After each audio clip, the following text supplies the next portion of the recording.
역사의 주인은 하나님이십니다. 그런데 하나님은 사람들을 통해서 하나님의 역사를 이루어 가십니다. 그래서 우리 그리스도인들은 우리를 통해서 이루고 싶어 하시는 하나님의 뜻이 무엇인지를 잘 분별해야 됩니다. 우리는 모두 역사의 흐름 속에서 살고 있습니다. 하늘에서 떨어진 가정도 없고 교회도 없고 나라도 없습니다. 우리는 다 조상적부터 내려왔던 그런 역사의 흐름 속에 한 가정에서 태어났고 교회도 그렇고 나라와 민족도 그렇습니다. 그래서 하나님이 나를 왜 이 가정에 보내셨는지, 하나님이 나를 왜 이 교회에 보내시고 이때 이 대한민국이라는 나라에 보내셨는지, 나를 통해서 행하고자 하시는 하나님의 뜻이 무엇인지를 바르게 깨닫고 살아가는 것이 중요합니다. 5,000년 동안 우상 숭배하던 우리나라에 여러분 때 혹은 그 전 세대에 이제 기독교 가정으로 변화되었습니다.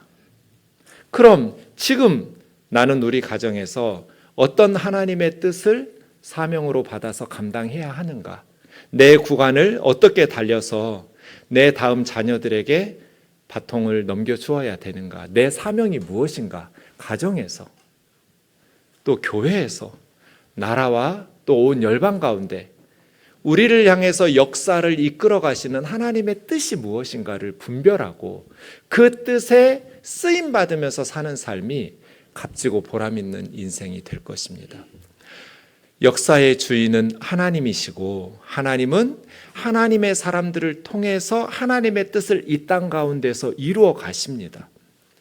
특별히 성경의 역사서에서는 우리가 이러한 부분들을 많이 확인할 수 있습니다. 지난 주일에 우리가 보았던 것처럼 이스라엘 백성들은 조상들이 죄를 범해서 바벨론에게 나라가 망하고 바벨론의 포로지로 끌려가서 일찍 끌려간 사람들은 70년, 나중에 망하던 해에 끌려간 사람들은 50년, 50년에서 70여 년 만에 다시 바벨론을 무너뜨렸던 페르시아 왕 고레스가 칙령을 내리면서 이스라엘 땅으로 돌아왔습니다.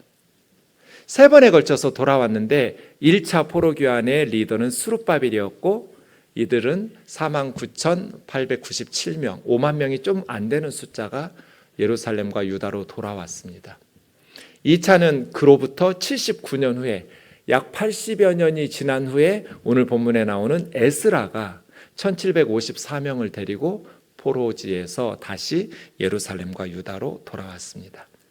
그리고 2차 포로기환 후 13년 만에 느헤미야가, 그래서 2차와 3차 에스라와 느헤미야의 시대의 사람들은 동시대 사람들입니다. 1차와 2차 사이에는 간격이 길어서 다른 세대의 사람들이지만 2차와 3차 포로기환한 사람들은 같은 시대에 살고 활동했던 동시대 사람들이라고 볼 수 있습니다. 포로기환에서 이들이 어떤 일들을 했는지, 1차 포로기환에서는 제2성전을 건축했습니다. 제1성전인 솔로몬 성전은 바벨론에게 나라가 멸망할 때 무너졌고요.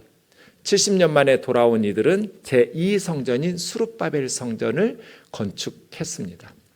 그리고 79년 후에 이제 에스라가 백성들을 이끌고 2차로 돌아와서 어떤 건축 사역을 하지는 않았지만 아주 중요한 사역을 합니다. 그것이 말씀 사역입니다. 그렇게 예루살렘에 와 보니 심각한 문제가 하나 있었어요. 9장이에요. 돌아왔던 포로 후 공동체가 가증한 일을 행하고 있었어요. 8족속이 나와요. 애굽까지. 가나안 7족속과 애굽 족속까지 8족속과 성경에서 가증한 일을 행했다는 거, 우상 숭배하고 있었다는 뜻이에요. 왜 포로 후 공동체가 우상을 섬기고 있을까요? 2절에 보면 가나안 사람들의 아내와 며느리를 얻었기 때문이에요. 근데 그 일에 이스라엘의 방백과 고관들이 앞장서서 이런 죄를 짓고 있었어요. 힘없는 백성이 아니라 방백들과 고관들이 이방 여자들을 데려다가 아내로 삼고 며느리로 삼는, 신명기에서 계속 금한 거잖아요. 그래서 나라 망했었잖아요. 이스라엘이 왜 멸망했어요? 우상 숭배하다가 망했어요. 그런데 지금 70년 동안 포로로 살다가 돌아와서 성전 지어놓고 60년 지났거든요. 제2 성전까지 건축해놓고 60년 만에 이 사람들 지금 무슨 짓을 하고 있는 거예요? 자기 조상들이 가증한 우상을 섬기다가 나라 망해서 바벨론으로 끌려갔었는데 그 후손들이 예루살렘에 돌아와서 왜 이방 여자들을 아내로 삼고 며느리로 삼냔 말이에요. 이건 국제결혼 하지 말란 뜻이 아니에요. 국제결혼이 잘못된 게 아니에요. 당시에 이방 여인들과 결혼하면 우상 숭배하기 때문이에요. 이방 사람들은 다신교라서 이스라엘의 하나님 한 분 더 추가하는 건 힘들지 않은 일이에요. 어차피 많은 신을 믿으면 믿을수록 좋아요. 이방인들 생각에는. 거기에다가 신랑이 믿는 이스라엘의 하나님 한 분 더 믿는 거 이 여인들에게는 힘든 일이 아니에요. 어차피 많은 다신교이니까요. 신들을 믿으니까요. 그러나 이스라엘은 달라요. 이스라엘 백성하고 결혼을 하려면 이방인이 자기 신을 버리고 할례 받고 와야 돼요. 유일하신 하나님을 믿어야 되니까요. 근데 그렇게 결혼한 게 아니에요, 이 사람들이. 가나안 여인들과 애굽 여인들을 데려왔어요. 왜 포로우 공동체는 이런 결혼을 했을까요? 이방인들과? 힘들게 성전 지어놓고 뭐 하는 짓이에요?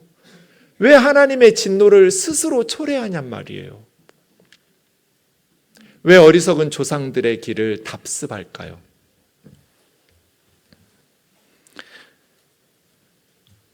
우리가 기억해야 될 것은 우리가 믿음으로 선택하고 하나님의 뜻에 순종했다고 해서 세상적으로 모든 일들이 형통한 것은 아니라는 거예요. 그의 아버지나 할아버지 때에 바벨론을 떠나서 예루살렘에서 하나님의 나라를 다시 이어가겠다, 하나님의 역사와 하나님의 성전을 다시 회복시키겠다는 하나님의 거룩한 뜻을 품고 눈물을 흘리면서 씨앗을 뿌리며 이 땅에 돌아왔어요. 하지만 그들이 뿌린 씨앗이 몇 년 만에 계속 풍년이 들어서 그들이 부강한 공동체를 이룬 건 아니에요. 영적으로 순종하면서 믿음의 결단을 했다고 해서 세상적으로 바로 형통해지는 게 아니란 뜻이에요. 시간이 걸려요. 눈물을 흘리면서 씨를 뿌리는 시간이 많이 필요해요. 어쩌면 1세대, 2세대들은 그 열매를 맛보지 못하고 죽었을 거예요. 너무나 열악한 폐허가 된 조상들의 땅에 돌아왔던 그들의 삶은 눈물을 흘리며 씨앗을 뿌리는 삶이었어요. 그런데 바로 회복되지 않았어요. 그래서 미리 그 땅에 살고 있었던 이방인들, 유력한 사람들과 결혼을 하면, 그러면 빨리 부자가 돼요. 마음에 걸리는 건 있죠. 우상 숭배자라는 거.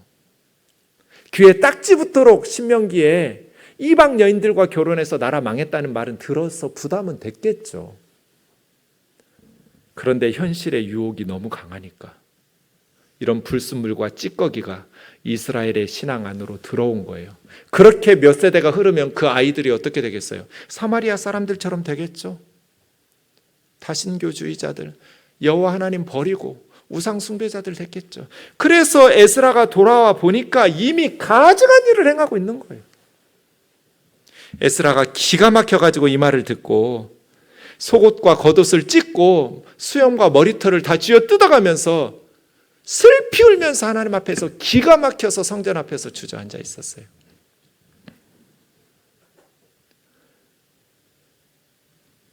우리 조상들이 그러다가 망했는데 지금 돌아온 사람들이 성전 지어놓고 뭐 하는 짓이에요?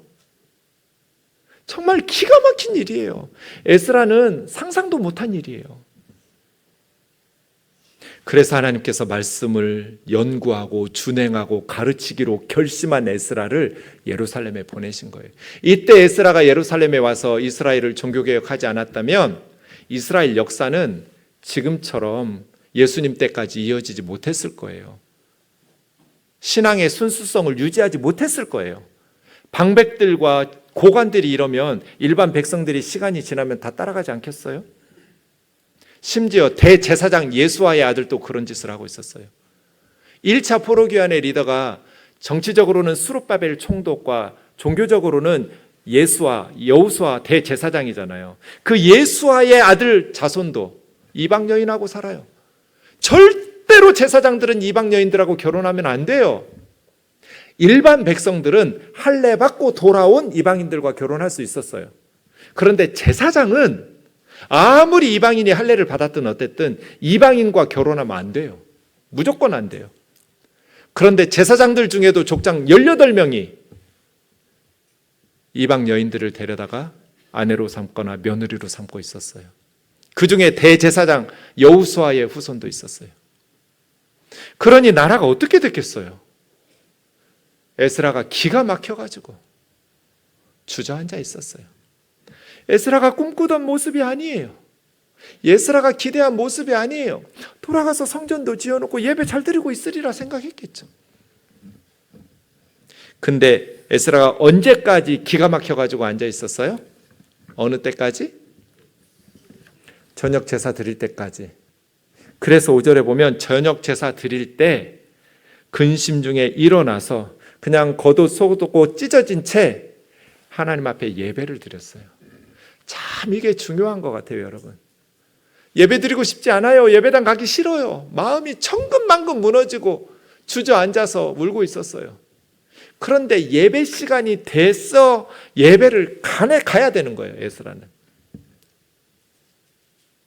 사랑하는 자매 형제 여러분, 여러분이 아무리 힘들고 어려워도 예배 시간이 되면 예배당에 나오시기 바랍니다. 그래야 회복이 돼요. 아무리 내 마음에 근심이 쌓이고 절망스러워도 주저앉아 있다가도 예배 시간 되면 막 은혜 받으려고 가벼운 발걸음으로 나왔겠어요? 옷 찢어진 채로 그대로 하나님 앞에 나와서 예배드리고 있는 이 에스라 모습 말이에요. 내 기분대로 예배 드렸다 안 드렸다가 아니고 예배 시간이 되면 근심이 있지만 옷 찢어졌지만 주저앉아 있고 싶고 전혀 예배 드릴 에너지가 고갈되어서 하나도 없지만 그래도 하나님 앞에 나가서 예배 드린다. 그래서 에스라가 무릎 꿇고 하나님 앞에 기도하는 거예요. 하나님, 내가 너무 부끄럽습니다. 얼굴이 뜨거워서 얼굴을 들고 하나님을 쳐다볼 수가 없습니다. 그런데 에스라는 그들의 죄, 그들의 허물이라고 하지 않아요. 우리의 죄. 자기는 그런 짓도 안 했는데도 우리 죄, 우리의 허물을 하나님 용서해 달라고.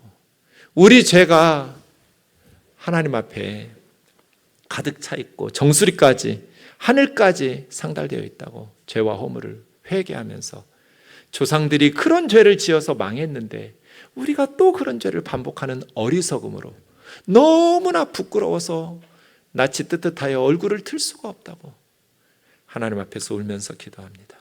에스라가 성전 앞에서 울면서 기도하고 죄를 자복하니까 백성들이 하나 둘 모여들기 시작합니다.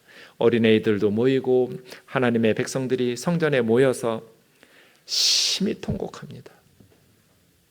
영적인 리더가 하나님 앞에서 옷을 찢고 머리털을 쥐어뜯고 수염을 뜯어가면서 하나님 앞에서 대성통곡하니까 백성들이 그 모습을 보고 심히 통곡하면서 같이 울면서 회개하기 시작합니다.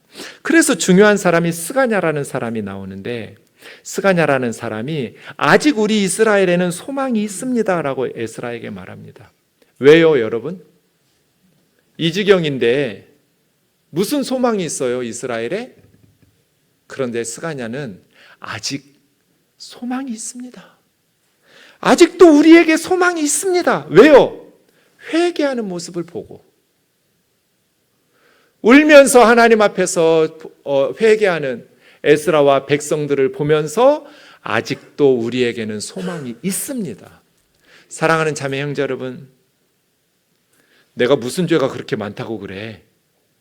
이렇게 버티는 데는 소망이 없어요. 그러나 우리가 우리 죄를 회개하고 하나님 앞에 울기 시작하면 그 가정은 소망이 있습니다. 아직도 소망이 있사오니, 아직도 소망이 있는데 어디가 소망이 있는가? 회개하는 교회, 회개하는 가정, 회개하는 민족에게는 소망이 있습니다. 하나님께서 은혜 베푸실 것이기 때문입니다. 내 주의 교훈을 따르며 에스라의 교훈을 따르겠다는 거예요. 그리고 하나님의 명령을 떨며 준행하는 자들의 교훈을 따르겠다. 그 따르겠다는 건 뭐예요? 이방 아내와 며느리들을, 그 소생들을 내보내겠다. 선교사님들이 조선에 처음 와보니까 조선에 방귀 좀 낀다는 사람들이 다 첩질하고 있는 거예요. 고을마다. 이거는 복음을 받아들인 성도들의 마땅한 행위가 아니어서 우리 선교사님들이 한국 교회에서 축첩 금지 운동을 벌입니다. 첩질하면 안 된다. 하나님의 백성들은 조강지처하고 살아야 된다. 그래서 그 전에 조강지처와 자식들을 버리고 첩과 함께 살림하던 성도들이 반대로 회개하고 바꾸기 시작합니다. 하나님 앞에서 회개하면서 첩과 소실들을 살아갈 수 있도록 터전을 마련해서 내보내고 조강지처와 자녀들에게로 돌아가는 운동을 시작합니다. 그리고 첩질을 하면 안 된다고. 그리스도인은 절대로 첩을 두고 살면 안 된다는 것을 가르쳐서 한국 교회가 조선시대 오랫동안 이 한반도에 피멍든 가슴에 그런 물든 서자들의 서름과 슬픔, 조강지처의 눈물과 한을 선교사님들이 끊어냈어요. 이런 식으로 하겠다는 거예요. 이방 여인들 아내와 며느리와 자녀들을 살 수 있도록 내보내고 우리는 이스라엘 조강지처와 살겠다는 거예요. 이게 회개죠. 그냥 울고 끝나는 회개가 아니라 행동으로 옮기는 회개예요. 어렵죠. 방백들과 고관들이 행한 범죄이기 때문에 저항이 심할 거예요. 에스라의 개혁은 쉽지 않은 일이에요. 순순히 따르겠어요, 이 일을? 그래서 에스라는 기도하고 또 기도하고 금식하고 또 금식해요. 에스라서에 보면 에스라는 말씀에만 익숙한 학자가 아니라 계속해서 기도하고 금식하는 영적인 리더였어요. 우리가 말씀을 열매 맺고 하나님의 뜻을 역사 가운데 이루어 가려면 반드시 말씀과 함께 기도와 금식이 따라가야 돼요. 에스라는 그런 영적인 리더였어요. 기도하고 또 기도하고 금식하고 또 금식해요. 바벨론에서 출발하기 전에도 금식으로 기도하고 이들이 출발했어요. 예루살렘에 와서도 에스라는 계속 기도하면서 금식하면서 하나님이 주신 사명을 감당합니다. 스가냐가 말합니다. 이 일은 당신이 행할 일입니다. 이 개혁은 에스라 당신이 주장할 일입니다. 일어나소서. 우리가 함께하면서 도울 테니까 힘써 행하소서. 리더가 계속 주저앉아서 울고만 있으면 안 되잖아요. 리더인 에스라가 일어나야 이스라엘 공동체가 회복이 될 거잖아요. 우리가 도와줄 테니까. 이 스가냐도 이방 여인하고 살고 있었습니다. 나도 내 아내 내보낼 거다. 이방 여인. 우리 아이들 내보낼 거다. 다시 하나님의 말씀에 순종할 거다. 그리고 우리가 당신을 도울 테니까 일어나서 힘써 행하소서. 스가냐가 참 중요한 역할을, 에스라에게 용기를 주는 역할을 합니다. 그래서 에스라가 일어나서 그 말대로 모인 사람들에게 맹세를 시키고 3일 안에 모든 이스라엘 백성들을 예루살렘에 불러 모으고 다 이야기하면서 그동안 에스라는 먹지도 않고 물도 마시지 않고 음식과 음료를 끊어가면서 금식하고 단식하면서 하나님 앞에 매달리고 기도합니다. 3일 만에 백성들이 예루살렘으로 모였습니다. 그때 9월이어서 비가 오는 우기, 이른비 시기입니다. 장마철이에요. 에스라가 죄를 지적하니까 두렵기도 하고 하나님의 심판이, 또 비도 내리고 비 맞으니까 또 더 마음이 두렵기도 하고 해서 그 땅 사람들이 하나님 앞에서 두려움을 가지기 시작했습니다. 에스라가 말합니다. 조상들의 하나님 앞에서 죄를 자복하고 하나님의 뜻대로 행하여 이 지방 사람들과 이방 여인들을 끊어버리라. 그래서 얘기합니다. 지금은 그 숫자가 너무 많고 큰 비도 내리고 있기 때문에 각자 고을로 돌아가서 그 일을 할 수 있는 위원들을 구성해서 그 방백들이 조사한 후에 그들과 모든 백성들이 함께 예루살렘에 다시 와서 약속한 하나님의 율법대로 이방 여인들과 소실들을 내보내도록 그렇게 진행하자. 그래서 에스라가 각기 고을로 돌려보내서 조사를 시작합니다. 정한 기간에 방백들을 세우고 이방 여인들과 실태 조사를 한 후에 그들이 다 함께 예루살렘으로 오는데 15절에 보면 반대한 사람들도 있었어요. 왜 없었겠어요? 반대한 사람들도 있었고 그 반대한 사람들을 돕는 사람들도 있어서 저항도 있었습니다. 그러나 에스라가 이겨내면서 그대로 하나님이 말씀에 기록한 모세 율법대로 개혁을 단행합니다. 이방 여인들을 아내로 맞이한 자들의 일들을 조사하기를 마무리하고 봤더니 18절에 말씀드린 것처럼 예수아의 자손도 있었어요. 1차 포로기한 때 대제사장 여호수아예요. 여호수아의 자손 중에도 이방 여인 데리고 사는 거예요. 제사장이 18명, 레위인이 6명, 이스라엘 족장들이 90명, 114명이었어요. 방백과 고관들, 그 중에 제사장 18명, 레위인 6명을 포함해서 114명이 이방의 아내와 이방의 며느리를 데리고 사는 거예요. 만약에 에스라가 오지 않았고 에스라가 이 종교개혁을 단행하지 못했더라면 이스라엘의 그 다음의 역사는 지금 우리가 성경에서 보는 역사와 달라졌을 거예요. 말씀을 좀 정리해 봅시다. 에스라는 비판하고 끝난 사람이 아니에요. 병든 사회를 고친 사람이에요. 우리 사회에 필요한 사람은 비판하는 사람이 아니라 고치는 사람이에요. 그런 가정에 여러분과 제가 태어났어요. 그럼 환탄하고 절망하고 주저앉고 비판하고 끝나는 사람이 아니라 우리 가정을 고치는 사람이 되어야 하잖아요. 5,000년 우상 숭배가 끊어지는데 쉽겠어요? 내 대해서 예수님 믿는 가정으로 고치는 일이 쉽지 않을 거예요. 그를 위해서 에스라처럼 기도하고 또 기도하고 금식하고 또 금식하면서 역사를 바꾸어가는 사람들 되기를 원합니다. 기가 막혀서 주저앉아 있을 때 우리는 어떻게 다시 일어설 수 있을까요? 모세가 죽었을 때 하나님께서 여호수아에게 2절에서 이렇게 말씀하세요. 내 종 모세가 죽었으니. 저 이 말씀 읽다가 너무 놀랐어요. 여호수아는 지금 하늘이 무너진 것 같아요. 우리는 하늘이 무너진 것 같은데 하나님은 아무 일도 아니라는 듯이 말씀하세요. 그러면서 여호수아에게 강하고 담대하라고 말씀대로 살라고 그러면서 8절에 네가 어디로 가든지 내가 너하고 함께 하겠다고. 아 그렇구나.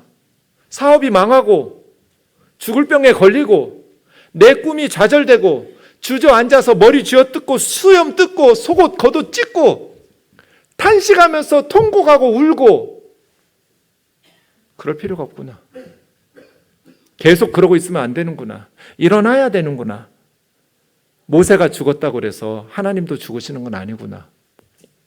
하나님은 마치 아무 일도 아니라는 듯이 여호수아에게 말씀하셨어요. 사랑하는 자매 형제 여러분, 여러분의 모세가 죽었습니까? 여러분이 열심히 말씀 사역하고 기도하고 했는데 가정이 무너졌습니까? 자녀들이 무너졌습니까? 사업이 무너졌습니까? 아무것도 아니에요. 하나님이 죽으면 큰일이에요. 그런데 하나님이 죽으신 적이 없어요. 하나님은 여전히 저와 여러분과 함께 하실 것입니다.